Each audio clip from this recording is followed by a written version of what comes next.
أعوذ بالله من الشيطان الرجيم.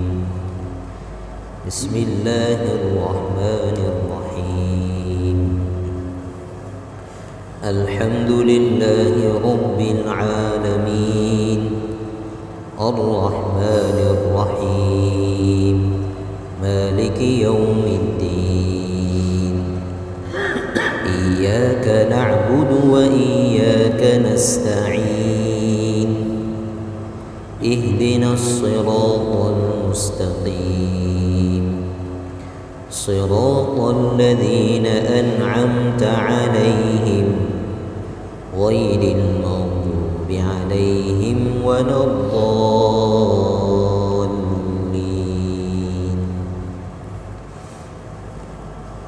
میں اللہ کی پناہ میں آتا ہوں شیطان مردود سے. شروع کرتا ہوں صلی اللہ کے نام سے جو بڑا مہربان ہے نہایت مہربان ہے. تمام تعریفیں صرف اللہ کے لیے ہیں جو تمام جہانوں کا پروردگار ہے، جو بڑا مہربان ہے نہایت مہربان ہے، جو بدلے کے دن کا مالک ہے. یا اللہ ہم تیری ہی عبادت کرتے ہیں اور تجھی سے مدد مانگتے ہیں. تو ہمیں ہدایت عطا فرما سیدھے راستے کی، ان لوگوں کے راستے کی جن پر آپ نے انعام فرمایا ہے، نہ کہ ان لوگوں کے راستے کی جن پر آپ غصہ ہوئے ہیں، اور نہ ان لوگوں کے راستے کی جو گمراہ ہوئے ہیں. پچھلی مرتبہ کی ہماری ملاقات میں آپ کے سامنے یہ بات پیش کی تھی کہ الحمدللہ رب العالمین کے دو پارٹ بنائے تھے ہم نے. ایک ہے الحمدللہ اور ایک ہے رب العالمین. جو آیت کا بنیادی مضمون ہے وہ یہ ہے کہ تمام تعریفیں اللہ کے لیے ہیں، اور دوسری بات اس میں تھی کہ جو تمام جہانوں کا پروردگار ہے. ساتھ میں یہ بات بھی بتائی تھی کہ پہلے حصے میں دعویٰ کیا گیا ہے کہ تمام تعریفیں اللہ کے لیے ہیں، اور دوسرے حصے میں اس کا ریزن بتایا ہے، دلیل کہ کیوں اللہ کے لیے. اللہ فرما رہے ہیں اس لیے کہ پوری کائنات کا سسٹم ہم چلا رہے ہیں، تو جو کام کرتا ہے اس کی تعریف ہوتی. ایسا تو ہے نہیں کہ کام کسی نے کیا اور جو ہے تعریف کسی اور کی ہو جائے، ایسا نہیں ہو سکتا. بہرحال پھر آپ سے ایک بات کہی گئی تھی کہ الحمدللہ رب العالمین، اس میں خبر دی گئی ہے کہ تمام تعریفیں اللہ کے لیے ہیں، لیکن یہ بہت پیارے انداز میں بندوں کو حکم دیا گیا ہے کہ موقع موقع سے اللہ تعالیٰ کی تعریف کیا کرو. اور اسلامی تعلیمات کی خوبصورتی یہ ہے کہ اسلام جب کسی تعلیم کا حکم دیتا ہے کہ بھائی یہ کام کرو، تو ساتھ میں ایسی رہبری بھی کر دیتا ہے کہ آدمی کو وہ کام کرنا فطری طور پر آسان ہو جائے، اس کی طبیعت پر بوجھ نہیں بنے گا. تو اسلام کے قانون جو ہوتے ہیں وہ طبیعت پر بوجھ نہیں بن سکتے. تو اللہ تعالیٰ نے جب ہمیں حکم دیا کہ تعریف کرو تو کیسے کریں گے؟ تو اللہ تعالیٰ نے رب العالمین کے ذریعے تعارف کروایا کہ کائنات کو اس طرح دیکھو کہ اس کے پیچھے چلانے والا اللہ ہے. جیسے آج کل ٹھنڈی کا زمانہ چل رہا ہے نا، تو رات کیسی ہو گئی؟ بڑی ہو گئی. دن کیسا ہو گیا؟ چھوٹا ہو گیا. الیکشن کا زمانہ چل رہا ہے، کسی کی پارٹی جیتے گی کسی کی ہارے گی.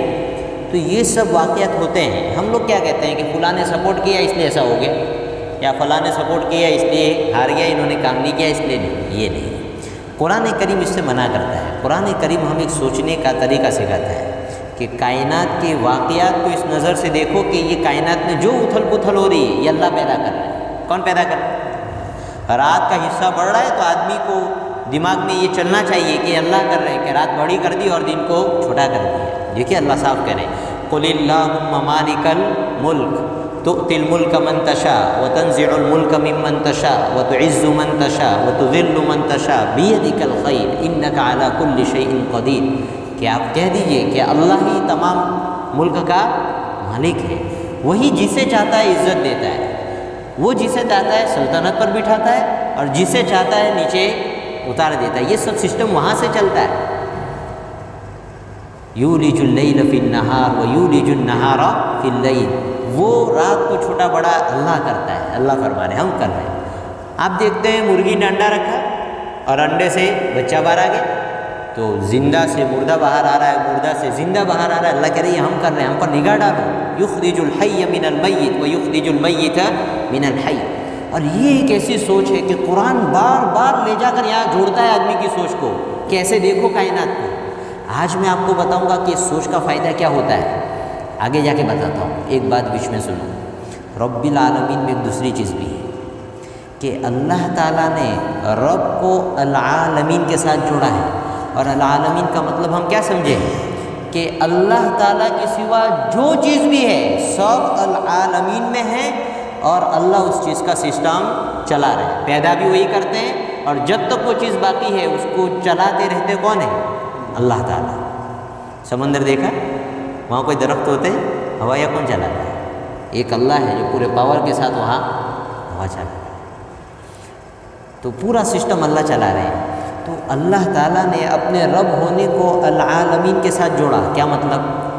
مطلب یہ ہے کہ پوری کائنات کی کوئی بھی چیز لے لو، اس کا کنٹرول پاور کہاں ہے؟ اللہ تعالیٰ کے پاس۔ اب کیا مطلب ہوا بھائی؟ مطلب یہ ہوا کہ اگر کوئی آدمی یہ کہے کہ بھائی دنیا میں 250 ملک ہے، ہر ملک کا الگ رب ہوگا، پالن ہار ہوگا، شریعت کہتی ہے نہیں چلے گا۔ اگر کوئی یہ کہے کہ دنیا میں 5000 قومیں ہیں، ہر قوم کا اپنا الگ رب ہوگا، شریعت ریجیکٹ کرتی ہے، یہ نہیں چلے گا۔ اب دیکھیں گے ایسی قوم بستی ہے جن کا ماننا یہ ہے کہ لکشمی کا دیوتا الگ، مال دولت کا دیوتا الگ، زندگی دینے والا الگ، موت دینے والا الگ، جنگ ہو رہی ہے جیت دینے والا الگ۔ کہاں کہاں پاؤں پھیلائے گا آدمی؟ قرآن صاف جوڑ دیتا ہے، رب العالمین، ہر قوم کا پالنہار صرف ایک اللہ ہے، ہر چیز کی ضرورت پورا کرنے والا صرف ایک اللہ ہے۔ خوشی چاہیے اللہ دے گا، غم آئے گا اللہ کی طرف سے آئے گا، انہ هو اضحک و ابکا، وہی ہنساتا ہے اور وہی رلاتا ہے۔ فتح اور کامیابی ہوگی اللہ کی طرف سے ہوگی، موت آئے گی اللہ کی طرف سے آئے گی، زندگی آئے گی اللہ کی طرف سے آئے گی۔ تو دیکھیے رب کو العالمین کے ساتھ جوڑ کر اللہ نے بالکل جڑ سے ہر چیز کو کاٹ دیا، جہاں جہاں آدمی کی گمراہی پھیل سکتی تھی سب جگہ سے کاٹ دیا کہ ہم پوری کائنات کے رب ہیں۔ کسی بھی سیکٹر میں ہم نے کسی کو بھی ایسا تصرف، ایسی طاقت اور قدرت نہیں دی کہ وہ خود سے فیصلہ کرتا رہے کہ کائنات کو فنا کرنے والا ایک الگ دیوتا ہے، ایسا کچھ نہیں۔ دیکھیے ہم جب کوئی بات سمجھاتے ہیں تو اسلام کی بات سمجھا رہے ہیں، ہم کسی مذہب کا مذاق نہیں اڑا رہے۔ ہمارے یہاں پر یہ ہے اسلام میں کہ مذہب ہونے کے ناطے دنیا کی جو بھی قوم ہے اس کی مذہبی مانیتاؤں کا ہم احترام کرتے ہیں، انسان ہونے کی حیثیت سے ہمارے پر کیا ہے؟ فرض ہے۔ یہ الگ بات ہے کہ وہ مانیتا کہاں تک صحیح اور کہاں تک غلط ہے، لیکن ہم جب ہمارے مذہب کا تفصیل بیان کریں گے تو ہم بتائیں گے کہ بھائی یہاں ہم یہ سوچ رکھتے ہیں۔ تو یہ ہے رب العالمین سے اللہ نے یہ تمام چیزیں نکال دی کہ الگ الگ دیوتاؤں کا آپ نہیں مان سکتے، ایک اللہ ہے، وہی پوری کائنات کے نظام کو چلاتا ہے۔ اس کا فائدہ کیا ہوتا ہے کہ تمام کائنات کے نظام کو ایک اللہ چلا رہا ہے اور وہاں آدمی کی توجہ چلی جاتی ہے، اس سے فائدہ کیا ہوتا ہے؟ ہمارے سماج اور معاشرے میں بہت سی چیزیں ہیں، صرف یہ ایک سوچ ہے جو اس کو ختم کر سکتی ہے۔ کیا آپ نہیں دیکھتے ہیں کہ سماج میں کتنے لوگ ہیں جو ڈپریشن میں رہتے ہیں؟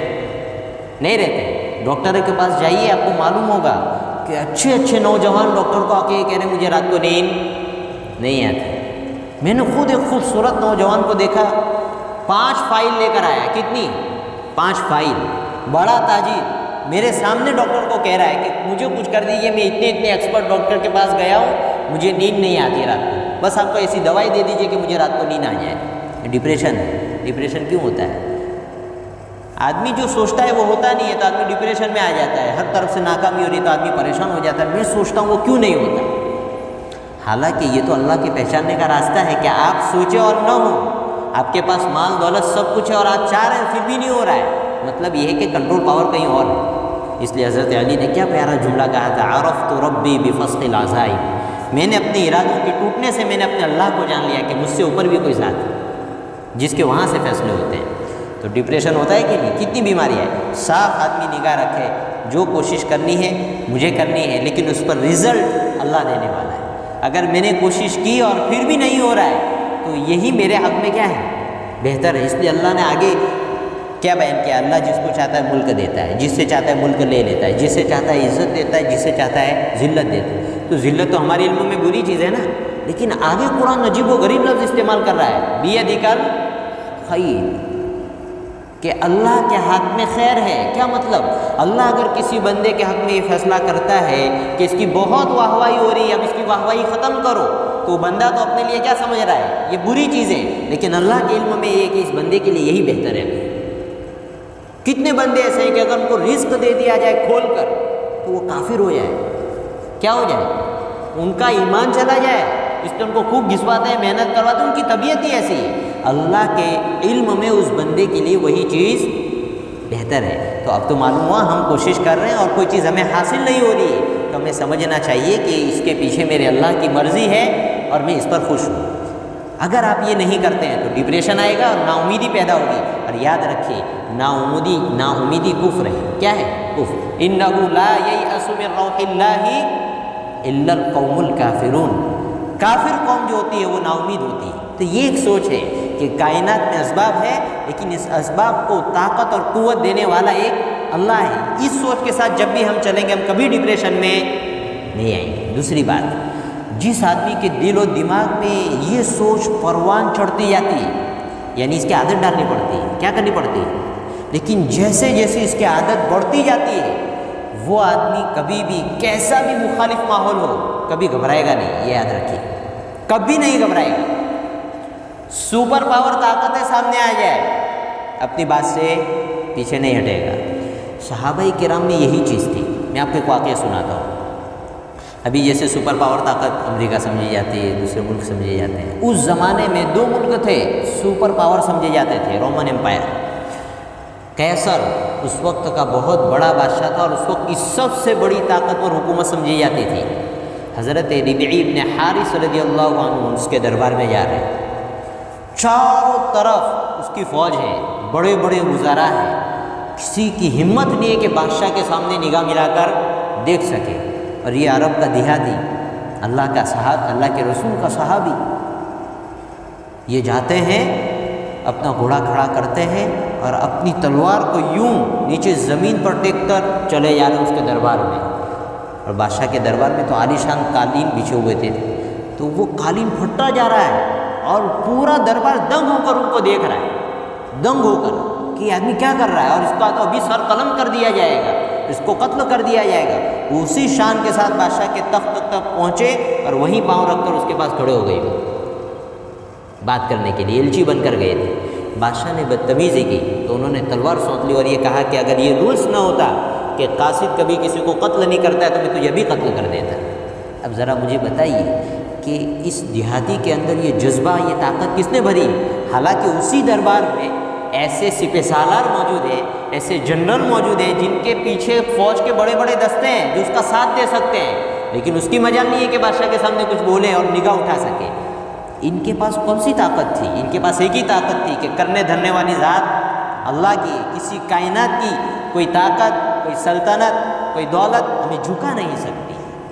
یہ چیز ان کی نگاہ ہے۔ یہ پاور ملتا ہے آدمی کو کہ آدمی بڑے سے بڑے چیلنج پر جھکتا نہیں ہے، یہ ایمانی پاور ہے، اس کو پہچانیے۔ تو انہوں نے اتنی شان کے ساتھ، وہ بادشاہ بھی جو ہے دنگ رہ گیا کہ اس میں اتنی طاقت، اور یہ ہے، یہ چیز بہت اثر کرتی ہے۔ جب یہ چیز اعلیٰ درجے کے آدمی کے اندر پیدا ہو جاتی ہے تو صرف دیکھنے سے سامنے والا کام جاتا ہے۔ آپ کو تعجب ہوگا، ہمارے جماعت کے کتنے ساتھی ہیں جو یہی کہتے ہیں، اللہ ان کا بھلا کرے، یہی بات در در پر جا کر سمجھاتے ہیں کہ کائنات کے اسباب سب کچھ ہے، لیکن اللہ جب چاہے گا تبھی ہوگا۔ وما تشاءون الا ان یشاء اللہ، تم چاہ کر کچھ نہیں کر سکتے جب تک کہ وہاں سے فیصلہ نہ ہو۔ حضرت مولانا یوسف صاحب رحمۃ اللہ علیہ یہی جملہ کہتے تھے کہ ان اسباب سے کچھ نہیں ہوتا، مطلب یہ ہے کہ آپ اختیار تو کرو، لیکن جب اللہ کی مرضی ہوگی تب یہ چیز اثر کرے گی، ورنہ اثر نہیں کرے گی۔ اب انہی کی اس شان کو دیکھو، ان کا ایمان کیسا بنا ہوا تھا اور یہ سوچ ان کے اندر کتنی گھسی ہوئی تھی۔ جب ہمارا دیش آزاد ہوا تو وہ اس طرح کے بیانات دے رہے تھے، ان کا کوئی فساد کا ارادہ نہیں تھا، لیکن جواہر لال نہرو جو تھے انہوں نے علامہ آزاد سے خطرے کا اندیشہ، خطرے کا جو ہے فکر ظاہر کی کہ مولانا ایسے بیانات دے رہے ہیں، ابھی دیش تقسیم ہوا ہے تو کوئی گڑبڑ نہ ہو جائے، لہذا آپ مولانا کو بلا کر دو بات کہہ دیں۔ انہوں نے کہا ٹھیک ہے۔ اس زمانے میں مولانا آزاد صاحب بیمار تھے تو انہوں نے اپنے قاصد کے ذریعے میسیج پہنچایا کہ ہم آپ سے ملاقات کرنا چاہتے ہیں اور بہت ضروری بات پر ہم سے آپ آپ سے بات کرنی ہے۔ تو حضرت مولانا الیاس صاحب مولانا یوسف صاحب رحمۃ اللہ علیہ تشریف لے گئے ان کے دولت قدے پر، ان کے گھر پر گئے تو ملے، جو بات کرنی تھی بات کر لی۔ جب وہ اترنے لگے، منزلیں پر تھے زینے سے، اسی دوران جواہر لال نہرو کا آنا ہوا، اب دونوں ٹکرا گئے۔ تو مولانا الیاس صاحب رحمۃ اللہ سیڑھی اتر رہے تھے، انہوں نے یوں نگاہ اٹھا کر اس کی طرف دیکھا اور پھر چلے گئے۔ اس کا اثر کیا پڑا؟ جواہر لال نہرو نے اندر جا کر سب سے پہلے مولانا آزاد سے یہی سوال کیا، یہ آدمی کون تھا؟ کہا یہ وہی مولوی یوسف ہے جن کے بارے میں آپ بات کرتے رہتے ہیں۔ کہا بلا کا آدمی ہے، اس کی ایک نگاہ میں میرا وجود کانپ گیا اور مجھے ایسا محسوس ہوا کہ میری حیثیت اس آدمی کے سامنے کتے بلی کی نہیں ہے۔ مجھے اتنا احساس اندر تک جا گیا۔ کیوں؟ وہ ایک جذبہ تھا کہ ہم اللہ کے خلیفہ ہے اور اللہ کی شان اور اللہ کی طاقت کے بغیر کائنات کی کوئی طاقت، کائنات کا کوئی لیڈر، کائنات کی کوئی بڑی سی بڑی حکومت ہمیں جھکا سکتی نہیں۔ وہ ایک نگاہ میں کانپا دیا۔ تو یہ دیکھیے، اس سوچ کو پیدا کرے، یہ قرآن کریم ہمیں دے رہا ہے رب العالمین میں کہ اس سوچ کو پیدا کیجیے کہ اللہ جب تک نہ چاہے وہاں تک ہمارا کوئی بال بیکا نہیں کر سکتا۔ اس لیے ایمان والا جل سکتا ہے، کٹ سکتا ہے، مر سکتا ہے، اپنے اللہ کے نام پر سودا کبھی نہیں کر سکتا۔ اللہ کا نام تو بہت بڑی چیز ہے۔ ہمارے علماء نے اس دیش پر، اس ملک پر کبھی سودا نہیں کیا۔ تاریخ اٹھا کر دیکھیے، یوں جلتے انگاروں میں انگریزوں نے ڈال دیا، صرف ایک جملہ کہہ دو ہم تمہارے ساتھ ہیں، علماء نے صاف منع کر دیا۔ یہ کبھی نہیں ہو سکتا کہ تم ہمارے ملک میں قبضہ کرو اور ہم یہ کہیں کہ ہم تمہارے ساتھ ہیں، کبھی نہیں ہو سکتا۔ تو ہم اپنے رب پر کیسا سودا کر سکتے ہیں؟ یہ فائدہ ہے۔ دوسرا واقعہ سنو، یہی رومن امپائر کو جب فتح کیا سعد ابن ابی وقاص رضی اللہ عنہ، مدائن فتح کرنے جا رہے ہیں، بیچ میں دریا دجلہ کا تھا، اب ان کو اس کو پار کر کے جانا ہے، لیکن سامنے پوری فوج کھڑی ہے تیار کہ اگر یہ لوگ دریا پار کریں گے تو ہم ان کے اوپر تیر برسائیں گے اور ان کی فوج کو ختم کریں گے۔ ساتھ میں اس فوج نے کیا کیا، جتنے پل تھے سب ختم، اب جانے کا کوئی راستہ نہیں ہے۔ ایک دن حضرت سعد ابن ابی وقاص رضی اللہ عنہ نے انتظار کیا، دوسرے دن انہوں نے ایک دستے کو کہا پیچھے کھڑے رہو، ہم اس پانی سے گزر کر جائیں گے۔ کیا کہا؟ ہم اس پانی سے گزر کر جائیں گے، بس تم سامنے والوں کا خیال رکھنا اور تیر سے ان کا مقابلہ کرنا۔ اور دنیا نے دیکھا کہ وہ اس پانی پر اپنے اللہ کے بھروسے پر چل پڑے اور پوری کی پوری فوج اسی طرح چلتے چلتے اس دریا سے باہر نکل گئی۔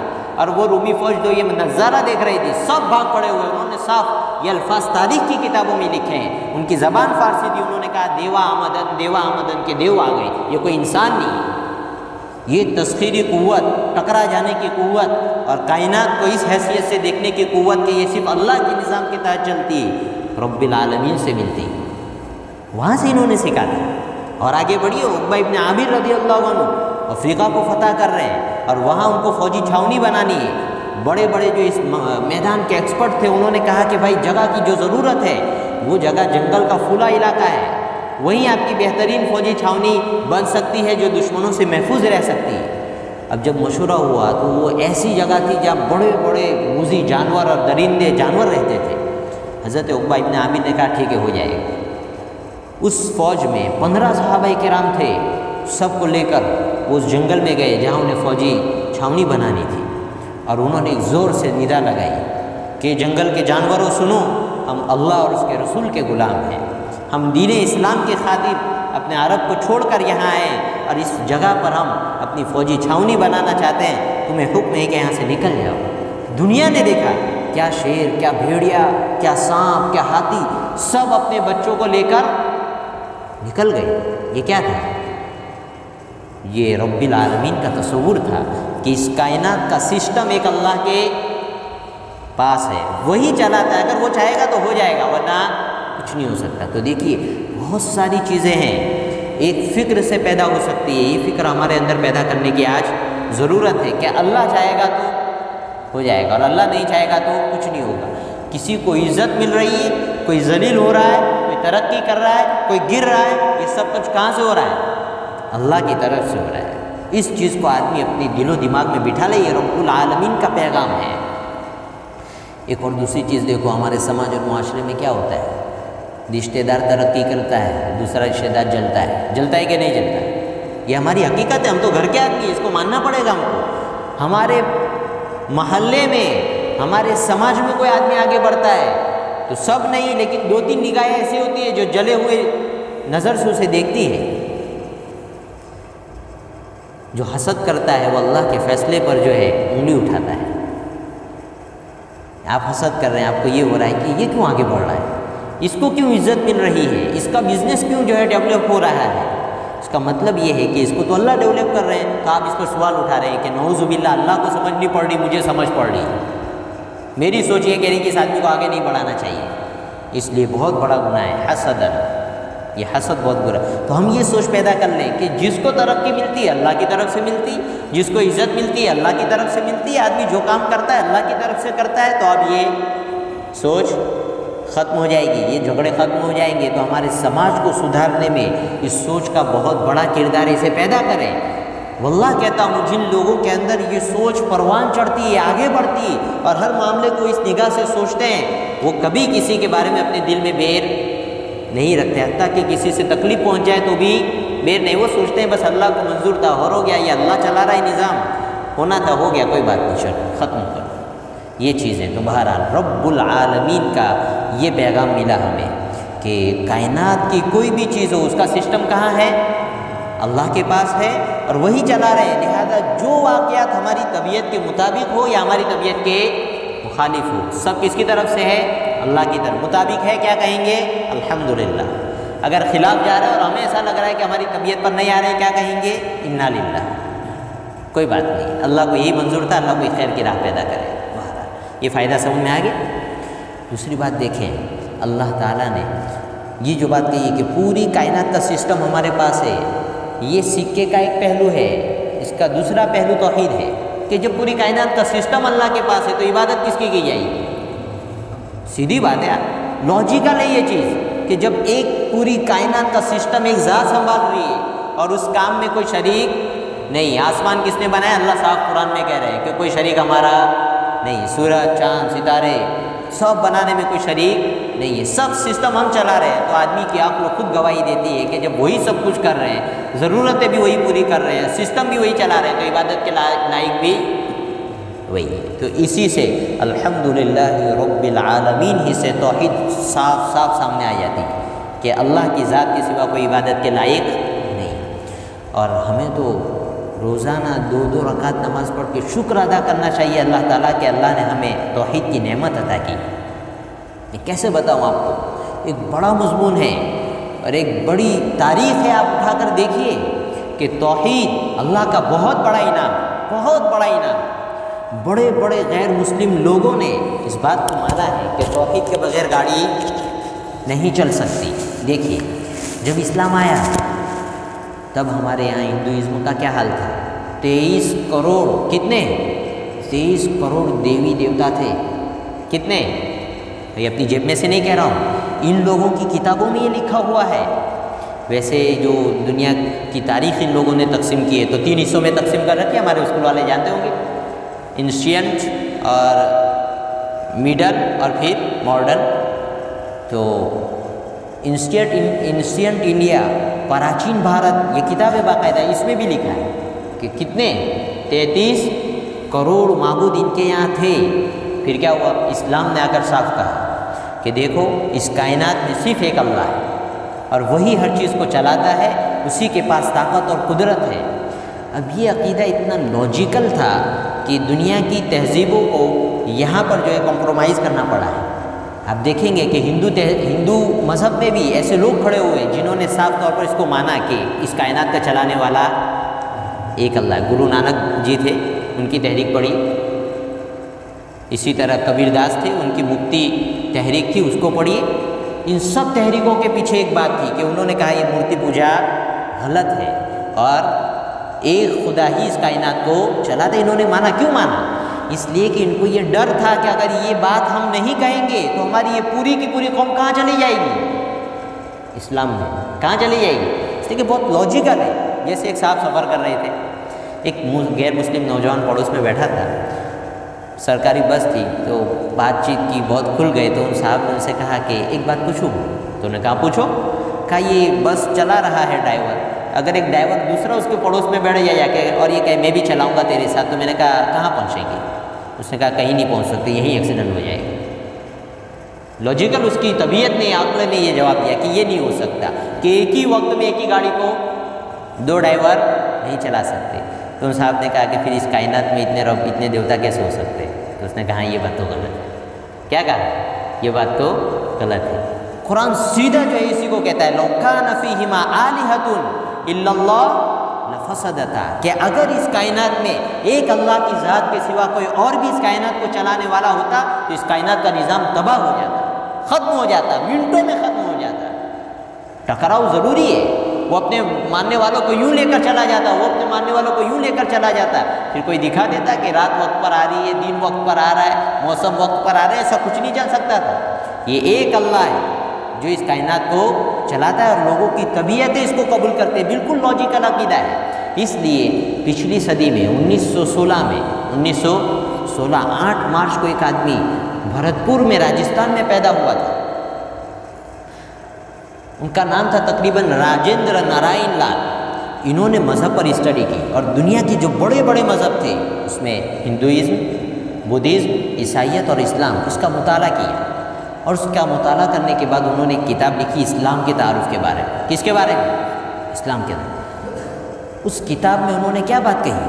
انہوں نے اسلام کا تعارف کراتے ہوئے دو بنیادی باتیں کہی۔ ایک تو یہ کہا کہ ہندوازم کا کوئی ٹھوس ثبوت نہیں ہے کہ کوئی مذہب ہے، بدھزم اور عیسائیت اور اسلام کو جوڑو تو ایک بات دونوں میں فرق کی سمجھ میں آتی ہے کہ اسلام ایک اللہ کے ساتھ جوڑتا ہے۔ انہوں نے صاف کہا ہے کہ اسلام محمڈنزم نہیں ہے، یہ محمد صلی اللہ علیہ وسلم کا بنایا ہوا اپنی جیب کا مذہب نہیں ہے، ایک اللہ کا برپا کیا ہوا مذہب ہے۔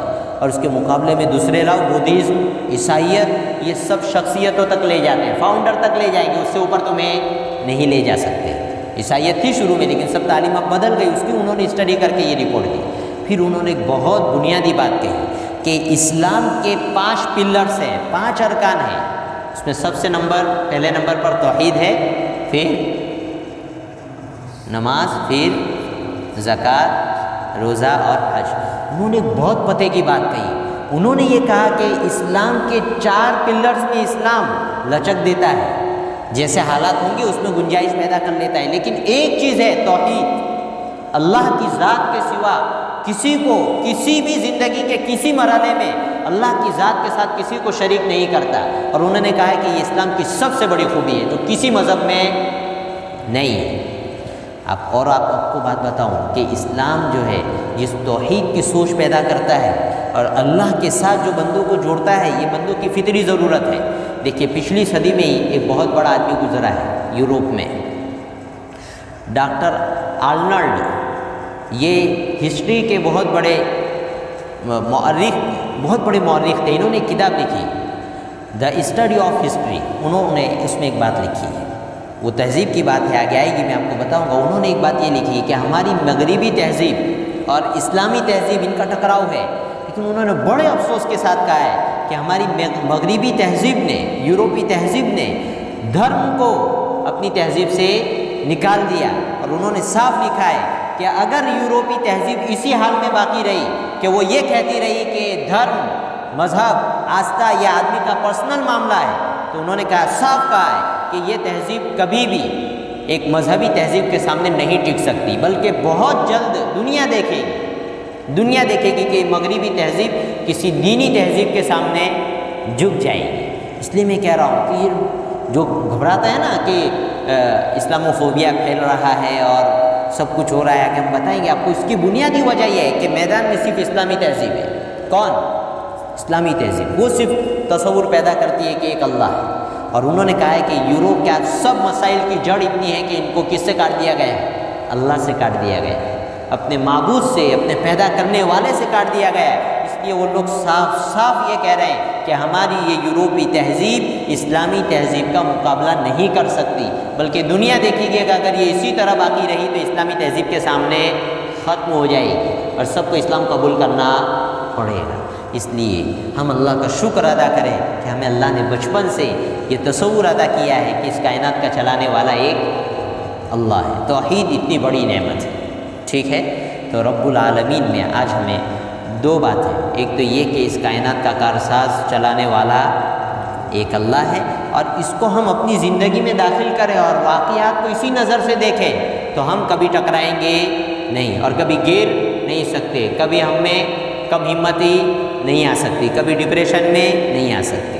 اور دوسرا یہ کہ جو اللہ نے ہمیں یہ دولت دی ہے کہ ہم کیا کہتے ہیں، اللہ کے سوا کوئی معبود نہیں، یہ بہت بڑی چیز ہے، اس کو اپنے اندر پیدا کریں کہ ہر معاملے میں آدمی اللہ کے ساتھ ہر معاملے کو جوڑ کر دیکھیں گے بھائی انشاءاللہ۔ آئندہ رب العالمین پر اور ایک بات کریں گے۔ سمجھ میں آ رہا ہے نا کہ سورہ فاتحہ کیا ہے، کتنی باتیں نکل رہی ہیں، اس لیے حضور نے فرمایا تھا اب تو بھروسہ ہو رہا ہے لا تنقضی عجائب، اس قرآن کریم کی عجائب کبھی ختم نہیں ہو سکتی، لوگ بیٹھے تو اس سے باتیں نکلتی چلی جائیں گی۔ اور اللہ نے مخلوق کو جو علم دیا ہے کیسا ہے، دریا میں یوں انگلی ڈوباؤ کتنا قطرہ آئے گا، اس قطرے کی دریا کے سامنے حیثیت ہے، اللہ کہتے ہیں ہم نے ایسا علم تمہیں دیا ہے، ہمارے پاس تو بہت کچھ علم ہے۔